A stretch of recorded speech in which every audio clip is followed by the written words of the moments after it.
Well, hey, this is Rhonda Simmons, and I am the founder and CEO of the Simmons Empowerment Foundation, as well as Rhonda L. Simmons, LLC. And I am so excited. Yes, I know. I say that every time. You'll just have to get used to it. It's a part of who I am. It's great to be alive and it's great to wake up for a purpose and know why you're here. And I'd like to welcome you to another edition of Empowered Heart to Heart. You will hear messages of hope, conversations that heal, and interviews that empower. And today is no exception because I do have an empowering interviewee today. And we're going to get right into the interview in just a moment because I want to tell you if you're watching us on our YouTube channel, make sure you like, comment, and share this video. Also, subscribe so that you can be notified every single time a new video is posted. I have been working hard interviewing guests and really ramping it up for 2024. My word for this year is launch. And so we are launching out into the deep, so to speak, and we are just interviewing great people from all over the globe. And so you don't want to miss anything. If you need to reach out to us, make sure you do that on all of our social media platforms: Facebook, LinkedIn, Instagram, and Twitter. And our handle is TSEFIORG. It's going across the screen. You'll be able to reach us at any of those platforms. And so I'm so excited today because our special guest uh, is is is phenomenal. And the reason why I say that is because here we are, the first month of the year, where everyone has these New Year's resolutions, and it is the 13th of the month right now. So, um, are you still doing the resolution? Mm. Anyway, she's going to help us get past that because sometimes we have these grand ideas with no plan for execution. And we've got to have a plan. We've got to know what we're doing. And most of the time, our resolutions center around our health. I know mine do. And our guest today is a certified holistic health and life coach. I'm excited because she helps teen girls and women find freedom from their struggles with food and dieting, and she empowers them to overcome emotional eating and self-image issues. I'm telling you, our guest today is the person you want to talk to, and so I am so glad that Melissa is here with us. And let's just bring her right in. Melissa, I don't want to mispronounce your last name. Rohlfs rhymes with golfs. Rohlfs. Okay, got it. You're good. Melissa. Okay, I'm so glad you're here. Welcome to our show. I am anxious to talk to you today. How are you doing? I'm great. Thank you. I'm so excited to be here. So thank you for having me, Rhonda. Oh, you're welcome. You're welcome. So, Melissa, the coaching field, as you know, is so wide and it's ever growing, and you can coach on any topic your heart desires. Why did you choose the particular niche that you did? Oh, I love this question because of my own journey. Like, I started using food when I was 8 years old, Rhonda. I was an overwhelmed, anxious, stressed out kid who had some trauma happening in the house. And I learned at a very young age to use food to help me cope or stuff or numb or try to push down the feelings that as a child I didn't know how to handle. And so that behavior continued throughout middle school, high school, into college, getting married and having kids. And finally, I found freedom from that. So I want to help other women who are where I was, who maybe used food to feel better or have tried dieting and have just had all of these struggles with food for all of their life, and they want to find freedom from that. So that's why I do what I do. Wow, that is amazing. That is amazing. So, with this long journey that you've been on since childhood, what was the turning point for you? Mm, Great question. So I was diagnosed with PTSD from childhood trauma. As a new mom, we had a newborn son who was not sleeping through the night, so I was exhausted. We had a 2.5-year-old daughter at the time who had some undiagnosed food allergies and sensory processing disorder. my husband was traveling for work. So I was very overwhelmed. And on top of that, I had gotten diagnosed with the PTSD from childhood trauma. So that journey led me to meet with obviously my therapist who diagnosed me, but also a holistic doctor who did some lab testing of my vitamin and mineral levels, discovered that everything was not in a good place because I was living off of fat free foods and candy and sugar to try to get through the days and have energy. And so that really opened my eyes to the impact of food on overall health and energy. And I think so many times we associate food with weight, but there's so much more to it than that. And so that really helped me understand what food's purpose is and what the goal is, and that my relationship with it maybe needed tweaked. So that was kind of my breaking point. Wow, that is amazing.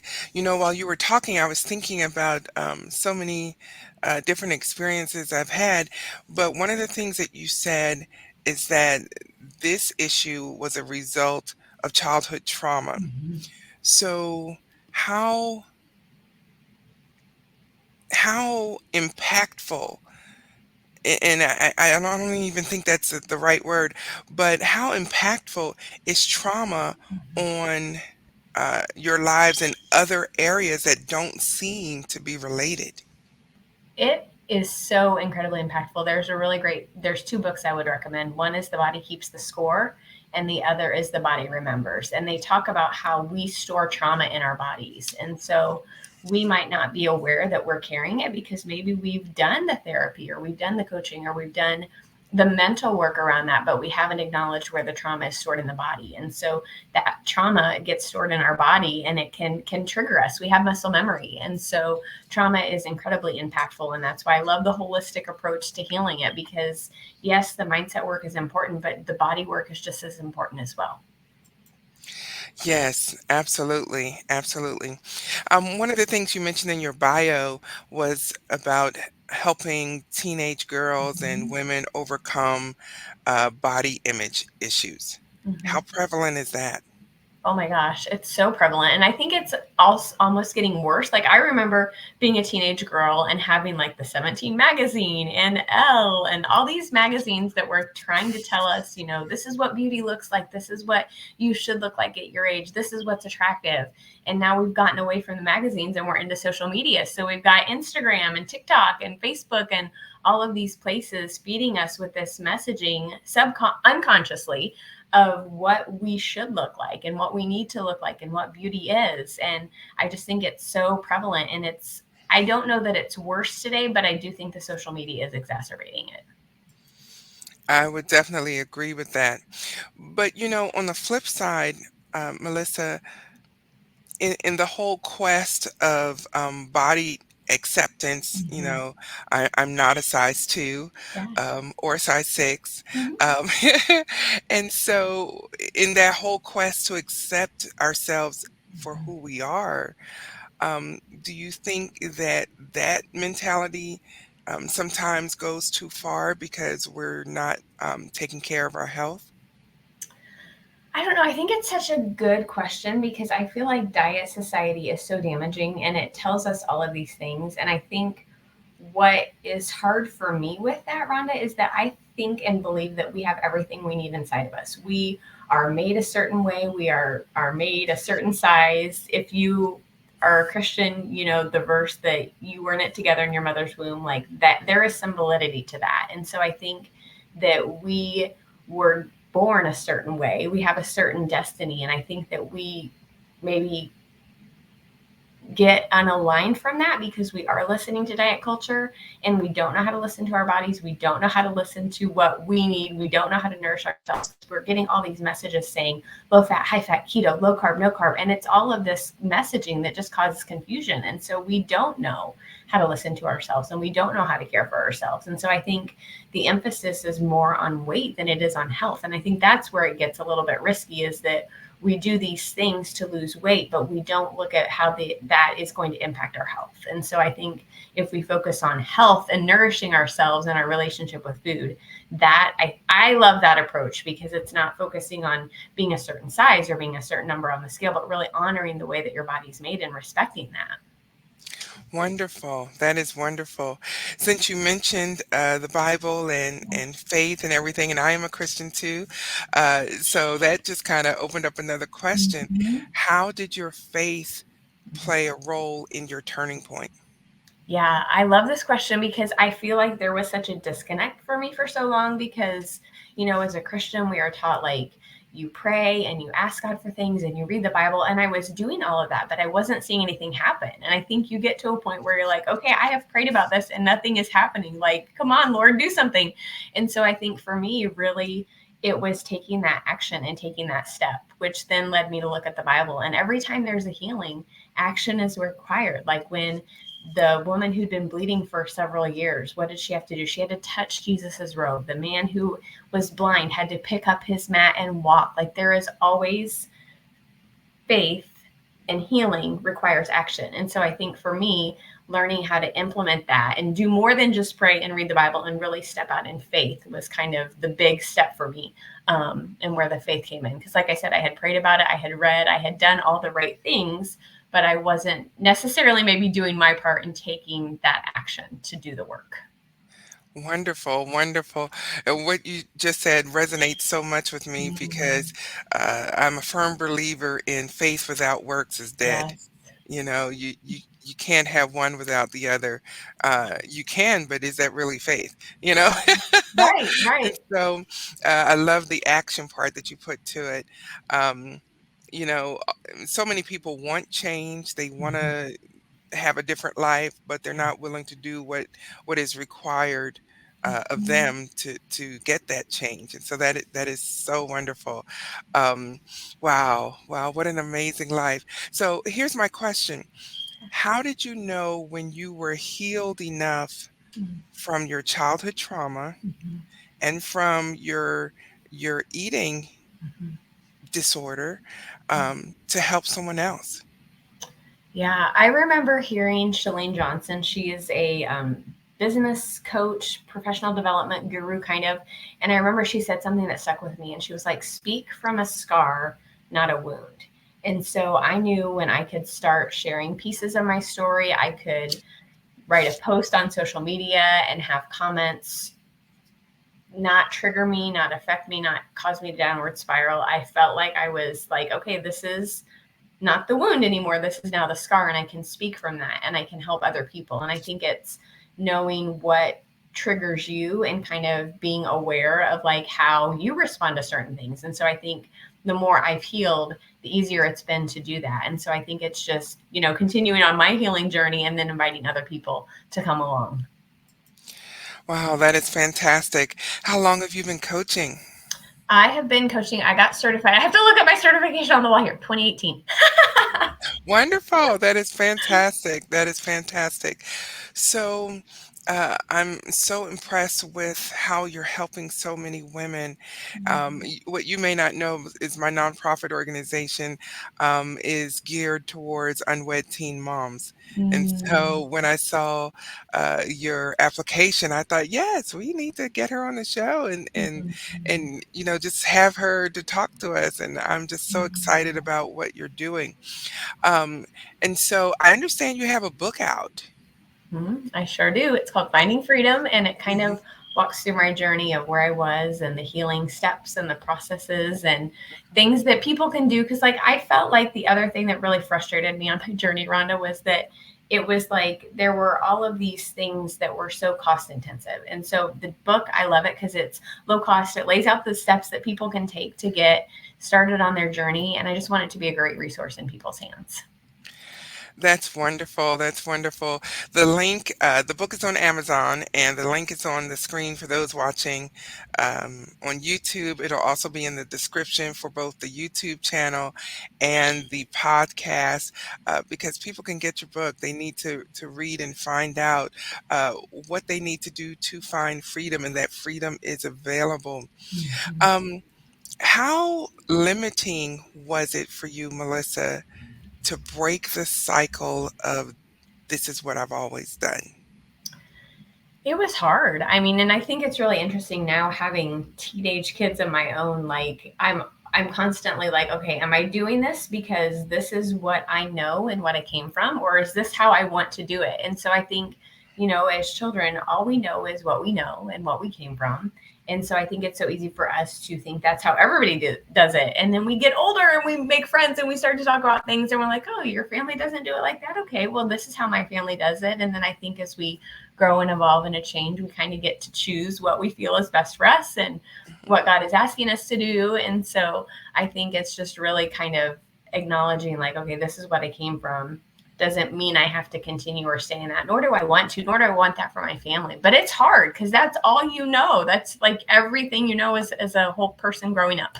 So it was not exactly easy. No doubt, no doubt about that. So I have just a few more questions. Yeah. So knowing what you know now, Mm. what would you tell the 8-year-old you? Gosh, that I have never been asked that before. Let me think on that because I have to go back to being that 8-year-old girl in my room. I think I would tell her, this is what I think I would tell her. I would tell her that whatever you are feeling is okay. It's not right or wrong. Feel all of the feelings, get them out. And if you're hungry, eat something, but don't just eat to like try to make yourself feel better because it doesn't really work. And you are doing the best that you can with what you have, but there is another way that will serve you better in the long run. Absolutely, absolutely. And now that you're at this place that you are today, what would you tell your future self, maybe 5 or 10 years down the road? Gosh, you were asking some really good questions. You're a really great interviewee. Thank you. Gosh, I think I would say kudos to you for using your story to make a difference. I think so many times people have this journey or they have this transformation or they have this amazing thing happen to them and then they get stuck in fear or shame or they're worried what people will think and so they don't share it. And you're kind of depriving the world of your greatness when you do that. So I guess I would tell myself, good job for being bold and resilient and continue to go forward even though everybody didn't like you and maybe said some not nice things and you lost some friends along the way, but good job for making your message and helping other people. Wonderful. That is fantastic. I'm just so thrilled because I can so relate to your journey and to the process that you've committed to. Um, I love how you're doing something to help so many different people. And what's going through my head right now, actually, Melissa, um, would be two words, and I'm about to do a workshop at the end of the month about this theme, but the two words are systematic and systemic. Mm. And the reason why I'm mentioning that is because systematic has to do with, just fixing a small part of a bigger thing, as opposed to systemic change means that you're changing an entire organization or organism or an entire entity. And what you've done sounds like you've gone through a systemic change Mm. and where your whole life has changed and it started with your mindset. Mhm. And I applaud you. I wish I Mhm. had my applause sound going, but I applaud you. And so what would you tell someone watching or listening to this episode who may be struggling and for a lifetime with Mhm. food and their weight and their own self-image? What would you tell them? Yeah, I would tell them that they matter, that they're worth taking care of, and really discern whose voice you're listening to because it's so easy to get caught up in what everything else is saying, what everybody else is saying. And I think really the greatest change comes when we go within and we get quiet and we ask ourselves. And if you're a Christian, asking the Lord, like, what do you have for me? What do I need to do here? And really kind of going within instead of seeking out that external validation. I think we really want to outsource so much, but this is something that can only come from within. So I want them to know that hope is possible, healing is possible, change is possible. You are not stuck. God is for you, and just know that you're matter and you're worth taking care of. Oh my goodness. Melissa, this has been so good and so rich. I really appreciate you being on the show today and for sharing such words of wisdom and healing, because that's what Mhm. this show is all about, providing those interviews that empower and those conversations that heal, and a message of hope. And you seem to have done all three things in just a short amount of time. And thank you for being on the show. And I really appreciate you today. Thank you. I love the conversation. I think we could do this for days. Yes, yes, absolutely. We will probably have you back because health is always an issue. And it's Mhm. always something that it seems like people are always struggling with in some form or fashion. And, you know, people sometimes focus on one area of their lives and Mhm. let other things go. And we need more coaches like you to help keep us balanced. Thank you. So if you will just hang out just for a Yeah. moment, I will be right back with you. And thanks again for being on the show today. Thank you for having me. Ladies and gentlemen, what an awesome, awesome interview with Miss Melissa Rohlfs. She is wonderful. If you're looking for a health coach, a holistic health coach, reach out to her because she is an amazing, amazing person. She's faith based, but she's also human based. I gather from everything that she said that she's willing to work with people who hurt, people who have issues. That fits all of us, right? And so if you're struggling with self-image, with food addictions or dieting addictions, talk to Melissa. She can help you walk through that journey with you, and she can provide some insights. Make sure you also get a copy of her book, Finding Freedom. I'll put the Amazon link up again, and it's in the description as well. Make sure that you get a copy of her book. It's on Amazon.